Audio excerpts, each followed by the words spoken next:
Hello and welcome everybody to BBL Season 9. We are in Week 7, the final week before the halfway point of the season. As I continue on through the season with my Melonheads, Melonheads are now 3-3 at this point of the season.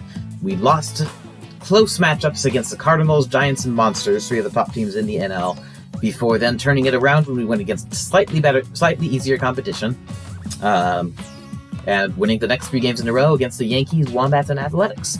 So we are now 3-3. A win this week puts us with a winning record going into the second half of the season, and a competitive spot, I think, in the wildcard race. A loss?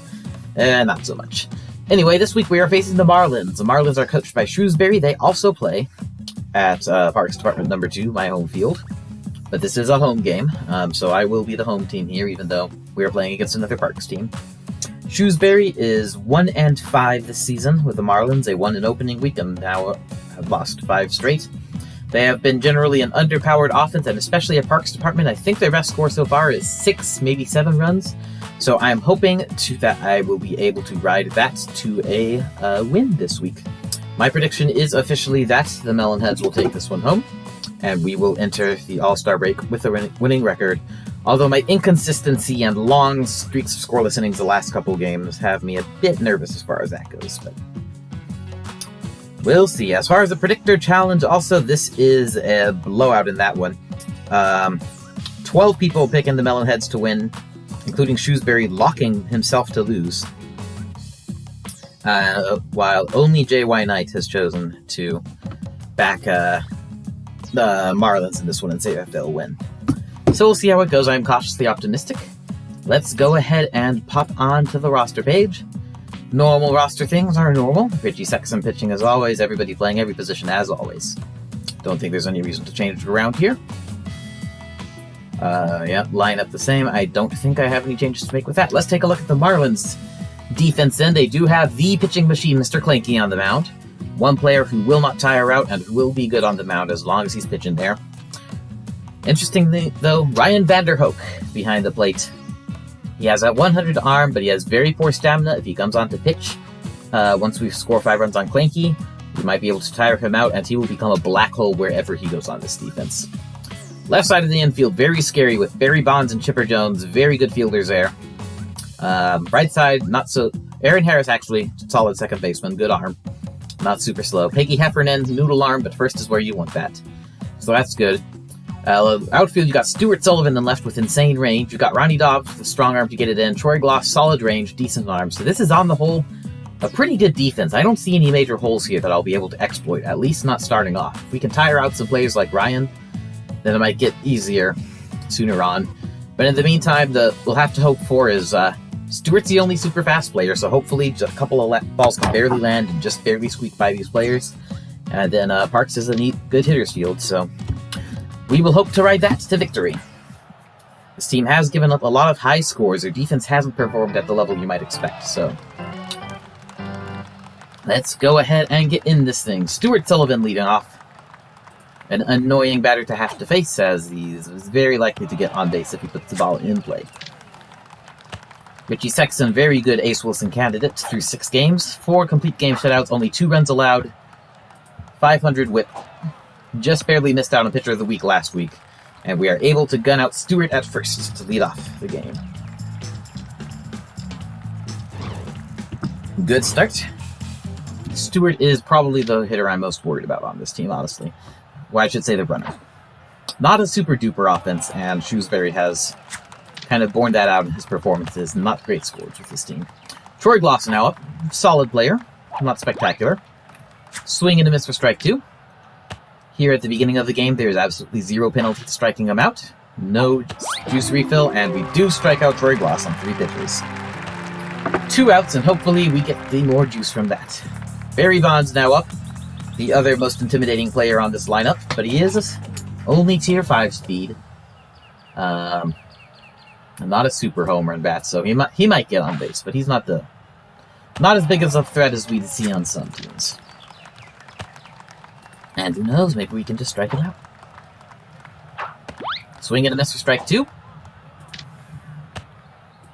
Let's see if we can make this a nice, uneventful first inning for Richie. Barry does hit one down the first baseline. Vargas picks it up, though, and steps on the bag easily for the 3rd out. So nothing doing for the Marlins in the first good start. Let's see what we can do on our half. It is no score here.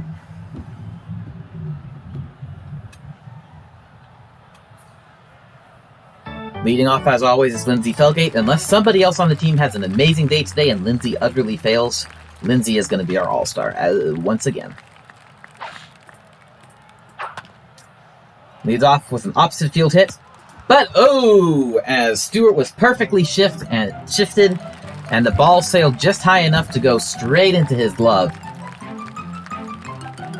I was hoping we'd hit that one over to right, but nope.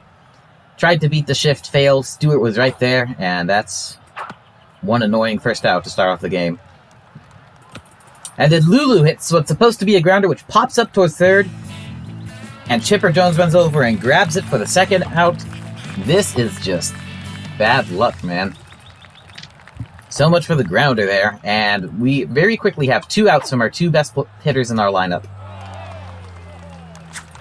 All either of those needed to do was just carry a little less, land a bit sooner, and we would have been fine, but nope. So, not a great start to the game. Not a great start at all. Let's see if we can recover here and pick this up. No need to worry about trying to win this one by attrition. And Richie hits one that does land before Ronnie, but Ronnie's arm gets it in time.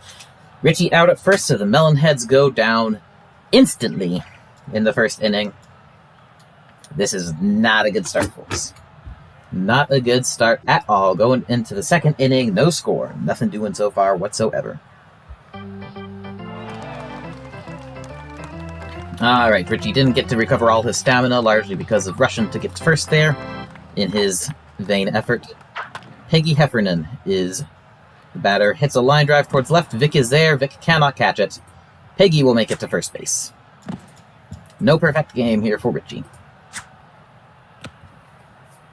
Nothing is going right at this moment. Let's see if we can start to shape this thing up, or if this will just be a very short BBL stream.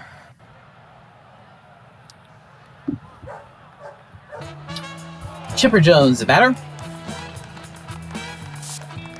Obviously, right now, the ideal outcome would be for him to ground into a double play and give me a power-up bat.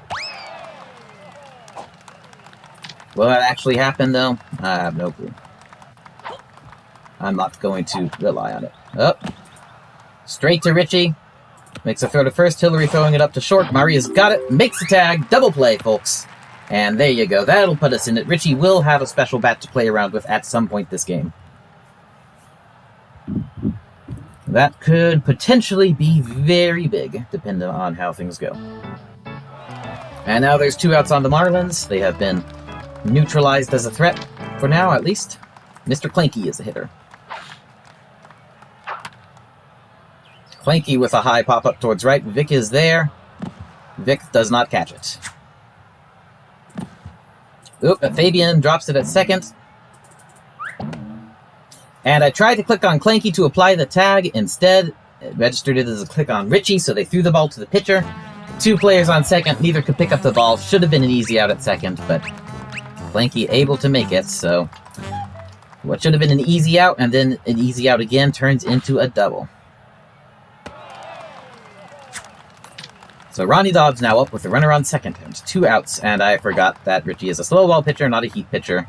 Ronnie just watches it go right by, though.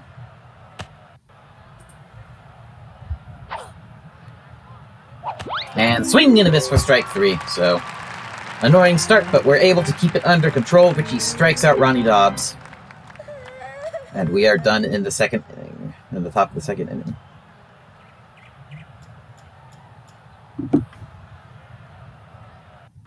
Going into the bottom of the second. Let's see if the Melonheads can start something going here. Fabian Callahan leading off. Fabian, not really a leadoff hitter, but she'll make do. Hits a nice one opposite field. That will be an easy home run. Solo shot for Fabian. Melonheads are on the board, baby. 1-0.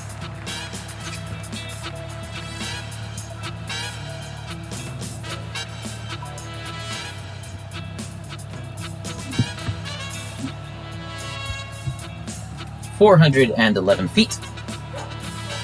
That is how you get things done. Well, yes, ideally there are batters on base when Fabian does, runners on base when Fabian does this, but we will take what we can get, and we got a home run and a 1-0 score for the Melonheads. Whitney Singh now up. Also, we do have a screaming line drive for Richie later on. Hitting against Clanky is definitely a different experience for me than hitting against other pitchers. Not much point in being patient and waiting and trying to wear him out a bit, because he's never going to wear out. If I see a solid-looking pitch, no reason not to swing at it, usually. But then sometimes he randomly just does this, and can't hit the strike zone. 3-0 the count on Whitney, even though it's Mr. Clanky on the mound. AI stuff is weird with Mr. Clanky. That is a strike, not a 4-pitch walk.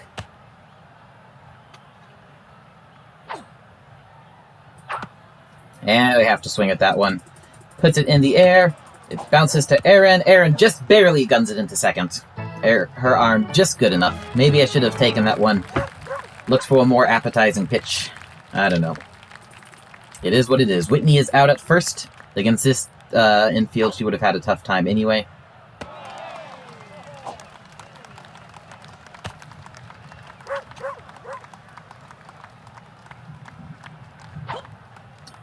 See if Hillary can get something new going.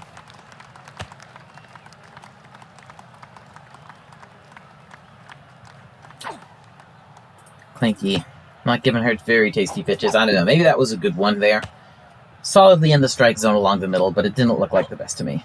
And that one's going to be even worse, a nasty corner pitch for strike 2. 2-2. Hillary's going to have to swing at something here.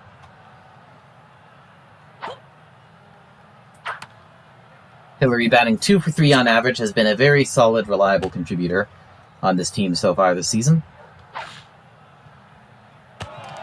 Low for ball 3. It is a full count on Hillary Vargas. Maria Luna is waiting in the wings.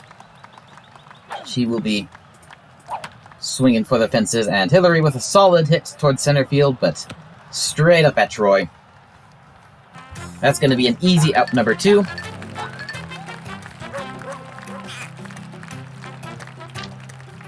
And Maria now going to try to get something going. Is this just going to be a game where nobody does anything except Fabian? I don't know. Hopefully this is the beginning of a rally, but not too encouraged based on what's happened so far. Outside for ball 1. It's a 1-1 count on Maria.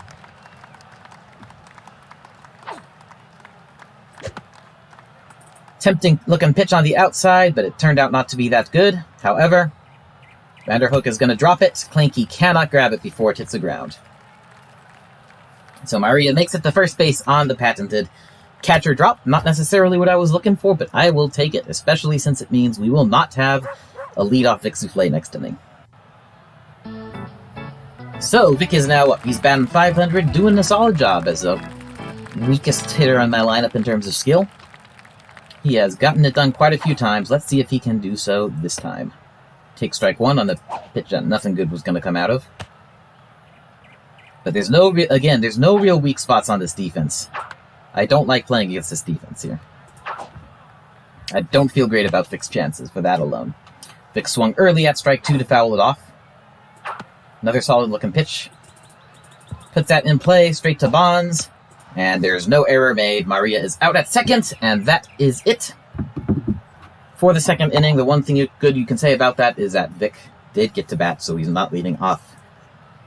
For the third inning, going out of 2 innings, it is currently 1-0 Melonheads. And we are going to play the top of the third here. And then we are going to stop for the night because I think if I continue playing right now, there's a very good chance I just score like 3 runs or something like that. I want a better chance to win. We're going to come back stronger, hopefully, another day to do our last 3 innings. So easy first out. Ryan Vanderhook now up. Has not much in the way of skills beyond his 100 arm. Gets one up the middle. Maria cannot field it. Richie picks it up but cannot get it to first in time. Single for Ryan Vanderhook. That is the 3rd hit given up this game. Not Richie's finest performance. That brings up Stuart Sullivan. And we are going to bait the double play. Stuart with a bunt. It's a healthy bunt. Out at second. out at first, out at second, and we do get the double play. Another double play for another special bat that there's a good chance we won't be able to use, but who knows? Maybe it's a better one than the Screamer I got, or maybe we will just get on fire and have Richie bat like 4 more times in the next 3 innings. We'll see. And so the Marlins are taken out without any damage done in terms of runs in the 3rd. When we come back in the 4th, Randy Una will be leading off. It was just more Screaming Line Drive. And that is it for tonight, because if I keep playing, I think we are just gonna go down quietly, and it's not going to be much of a game. So we will come back sometime later this week, hopefully come back strong, and put out a good effort still against the Marlins. Tonight ain't it. Hopefully next time will be. So thanks for watching, everybody. See you later for the rest of this game.